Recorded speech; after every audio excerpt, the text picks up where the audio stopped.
Your competitors think they have what it takes to be the chopped champion. I'm unbeatable. What do I do? What do I do? What do I do?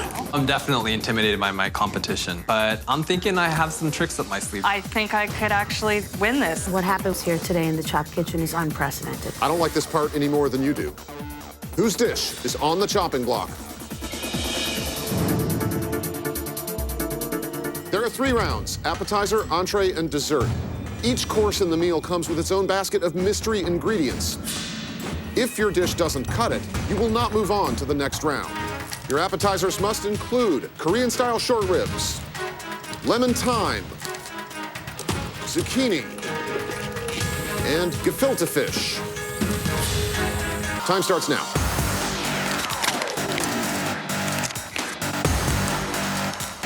The gefilte fish, that really threw me for a loop. No idea. It really reminded me of Japanese fish cakes, which are typically fried. I throw that in a hot pan with some oil, and it's gonna caramelize and crisp up nicely. My idea is to go back to my Senegalese background and make a Senegalese marinated short ribs and use my secret ingredient, which is my garlic paste. It's garlic, bell pepper, scallion, cilantro, and parsley. Korean ribs for the Korean guy. I grew up eating Korean short ribs all the time, called garbi. You gotta marinate them in sesame oil, and soy sauce, sugar, and a little bit of garlic. I start to think more about that gefilte fish. Perhaps I can use it sort of like how you might use an anchovy. It'll melt away into a sauce to fortify it and give it some body. I'm hoping that it really works out the way I think it's going to. So I'm gonna throw in a little scallions, soy sauce, and a little bit of honey so you get the sweetness. I throw in some garlic. When I see lemon thyme, I think Italian. I'm gonna make Italian-style Korean short rib. Italian, Korean, that could work. I'm gonna be making thyme-marinated zucchini.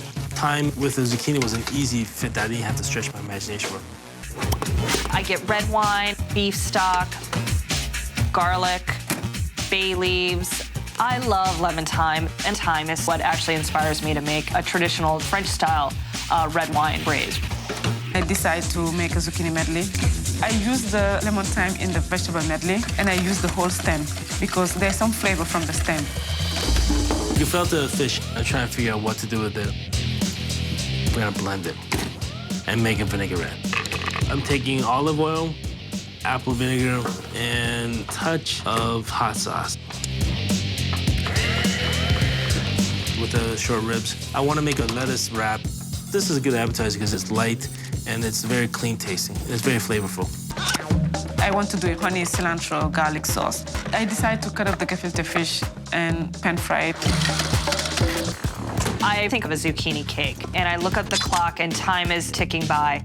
I need to get these cakes in. Short ribs can be pretty rich, so I wanted something to add brightness. So I used a mandolin to slice the zucchini very thin and marinated it with lemon zest, lemon juice, and it should go great with the lemon thyme.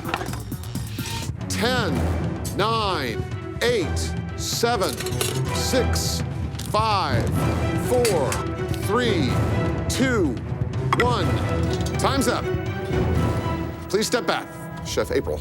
What I have for you is a red wine braised Korean short rib fortified with gefilte fish sitting on top of a fresh zucchini and lemon thyme cake. Chef James. I did a classic Korean-style meal. You wrap the lettuce into the short ribs, then I sauteed the zucchinis, and I put thyme in it. And next we go to Chef Marie-Claude. I made a Senegalese marinated ribs with gefilte fish, zucchini medley, and serve on cilantro, olive oil, honey sauce. Chef Mark. I made a Korean-Italian-style short rib with some marinated zucchini, caramelized gefilte fish, and a little arugula salad. Whose dish is on the chopping block? Chef Mark, you've been chopped. We felt that there was lack of some flavoring, and the dish didn't really tie together in a way. The mandatory ingredients for the entree course are hen-of-the-woods, white anchovies, lamb top round, salsa con queso. Clock starts now. When I see white anchovies, I know I want to make a puttanesca sauce. I need garlic. I add some canned tomatoes, and I get the sauce simmering There's sort of three salty components. It's the anchovies, there's the capers, and the olives. And when they're all together, it's just really luscious. I'm taking this lamb and I'm cutting into strips. I'm hoping that it softens up with the caramelized onions and soy sauce. That processed cheese was in my way. You can't make a stir fry with dairy product. Changing directions and going Mexican. My plan now is to make lamb fajitas and fish tacos with a spicy cheese sauce. I'm working quickly and I cut myself, and it starts to bleed. James has really got a serious cut there. Yeah, it's a bad cut. The cut in my fingers, making it more chaotic behind you, but I just have to stay focused. I started with some turmeric, ginger, coriander, cumin. The plan is to make potato au gratin made with salsa con queso. With the anchovies, I'm thinking of a sauce that will be like the winning ingredient on the plate. I put some pepper that I boiled already and put fresh raspberry. Hen-of-the-woods mushroom, we call it chanterelle. It has this wood flavor. You should know when to let this dish speak for itself. What I really like to do with fresh tomato-based sauces is dollop ricotta cheese. I'm gonna use the salsa con queso, sort of like that ricotta. That white anchovies was genius to make a fish taco. I'm sorry, but his hand is seriously freaking me out. 10, 9, 8, It doesn't look like she's gonna get all the food on the plate. Oh my God. 4, Let's go, guys, let's go. 2, 1. Time's up. Please step back. Oh, I can't believe this. I don't have time to get lamb on one plate, and the anchovy sauce doesn't make it to any of the plates. Chef April.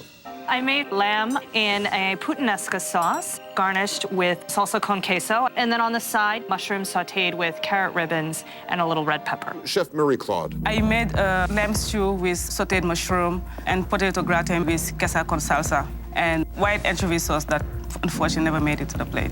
Chef James.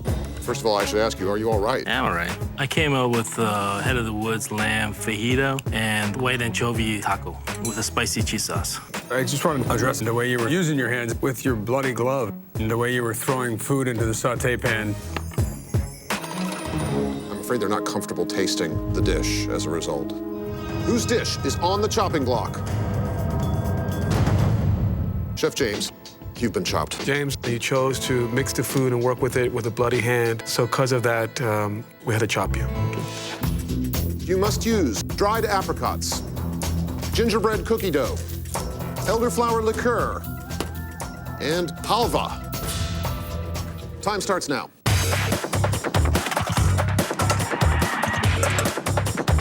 I'm making gingerbread apricot cookie sandwiches. I'm chopping the apricots because I'm going to put them into the gingerbread cookie dough. I love reconstituting them in the elderflower liqueur. I intend to make gingerbread dough-infused crepe with elderflower liqueur. I really need something that's creamy. I grab the mascarpone and the halva, a little bit of sugar. I check on the cookies and they're still not spreading. I'm using the alva apricots and the mascarpone cheese as the stuffing that I'm going to use for the crepe. I put the elderflower in the sauté pan, thinking it'll reduce down into the sauce, and then I start working on my strawberries. I'm going to macerate them with powdered sugar and a little bit of vanilla. The elderflower turned to such a beautiful caramel. I want to get the caramel on the plate right away. I want something they can just drag each bite through. I have to take those cookies out. If I don't take those cookies out, they're not going to get on the plate. I just hope that they're going to be cooked through. And 10, 9, 8, 7, 6, 5, 4, 3, 2, 1. Time's up. Please step back. Chef Marie-Claude. It's crepe infused with gingerbread dough on a bed of cardamom creme anglaise. Chef April. What you have in front of you is ginger apricot cookie sandwich with halva cream and elderflower caramel. Whose dish is on the chopping block?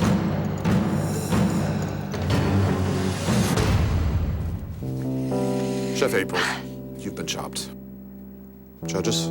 Even though you didn't leave ingredients off the dish the way Mary Claude did, it's sometimes the cook who colors a little bit outside the lines, but makes a little bit more of a complex picture that ends up taking the crown in the end.